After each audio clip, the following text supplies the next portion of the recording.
tani waa qisadii jacayl ee ka soo bilaabatay kaamkii qaxootiga kuna soo dhammaatay Sucaada oo dalka dibaddiisa ugu dhooftay dhididkii Cabdulqaadir iyo isagii oo waashay oo qashinka ka aruurinaya kaamka qaxootiga.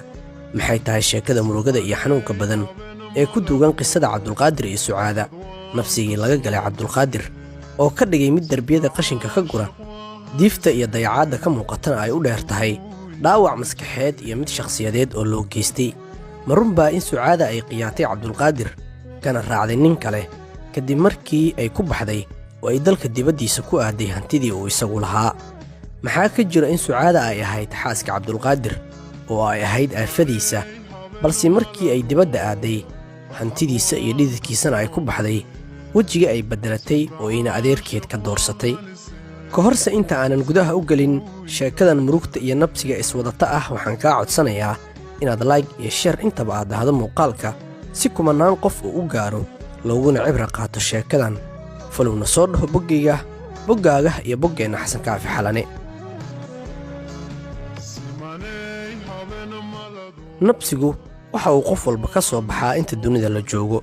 Cabdulqaadir waa nin dhallinyaro ah oo la duruufaysan lana waashay qaraacankii uu ka qaaday jacaylkii ay uga baxday gabadhii uu guursaday oo nin kale ka raacday iyo geerida aabbihiis oo iskulansaday mar qura. Cabdulqaadir waxa uu ahaa wiil dhallinyaro ah oo ku koray kaam qaxooti oo ku yaalla dalka Kenya. xilliyadii ay dagaalada dhaceen ee loo kala cararayay dalka dibaddiisa, waxay qoyskiisu u guureen dalka Sacuudiga, halkaas oo uu ku koray qayb weyn oo noloshiisa ka mid ahna uu ku qaatay. waxa uu ahaa wiil dhallinyaro ah oo firfircoon oo shaqaysta, farsamo yaqaan iyo darawal kaxeeya gaadiidka. dadka yaqaana waxa ay ku sheegaan inuu ahaa da'yar suuq lahaa markii uu yaraa xagga shukaansiga. xilliyada ka mid ah ayay isbarteen Sucaada oo ah gabadha uu ugu dambayn u waalan doono xiriir iyo sheeko dheer. kadib waxaa bilaabday Cabdulqaadir in gabadhii uu shukaansanayay uu bil u diro oo nolosheeda kafaala qaado. in muddo ah kadib waxa uu u iibiyey dhul uu lahaa isaga, layn dibadda ah ayuuna u gaday gabadhii uu jeclaa si nolol ka fiican midda Afrika taalla ay u dhistaan.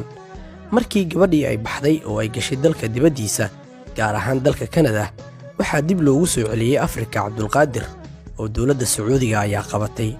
waxa uu dib ugu soo laabtay qaxootiga Wajeer ee Kenya. in muddo ah waxa uu halkaas ku sugayey gabadhii isagoo u tacbaday ee wakhtiga uu geliyey. waxa uu ku rajo weynaa gurashada wixii uu isagu beertay, balse muddo kadib waxaa xanuunsaday aabbaha dhalay isaga oo markaa galay xaalad culus. inta uu aabba xanuunsanaa waxaa soo gaaray qoyska Cabdulqaadir war ah in Sucaada ay doonayso in la furo oo Cabdulqaadir aysan gabi ahaanba rabin.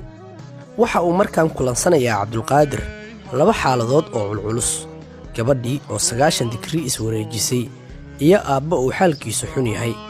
muddo kadib waxaa geeriyooday aabbaha Cabdulqaadir xilli xaaladdii cuslayd ay weli taagan tahay.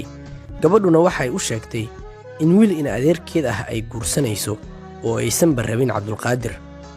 waana halkan meesha ay ka bilaabanayso sheekada argagaxa badan ee wiilkan ku dhacday. Cabdulqaadir qaraacankii uu ka qaaday, falcelintii uga soo laabatay gabadhii uu jeclaa, waxa ay noqotay inuu waasho oo uu maanta qashinka aruuriyo. markii ay halkaas marayso, waxaan xasuustay mahmahdii ahayd dumarku waa ruux laba laab leh. waxa ay tilmaamaysaa aragtida ah in dumarka qaarkood ay leeyihiin laba weji oo kala duwan. ereyga aniga ahaan si gaar ah ii taabtay ee aan ka maqlo afkiisa waxa uu ahaa: Sucaado, walaashay waan cafiyey ee u sheega inaan xanuunsanahay anigu. waa erey macno gaar ah leh oo dareenkiisa wata.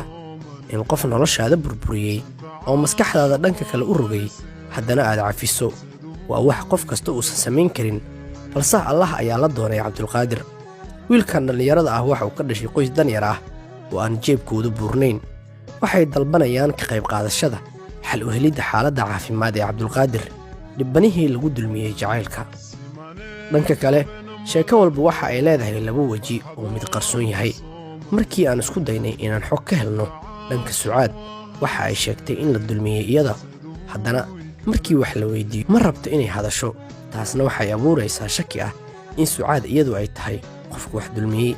saaxiib, haddii aad la soo gaartay ilaa dhammaadka muuqaalkan, like saaro, share gareey, lana wadaag saaxiibadaada. waad ku mahadsan tahay daawashadaada.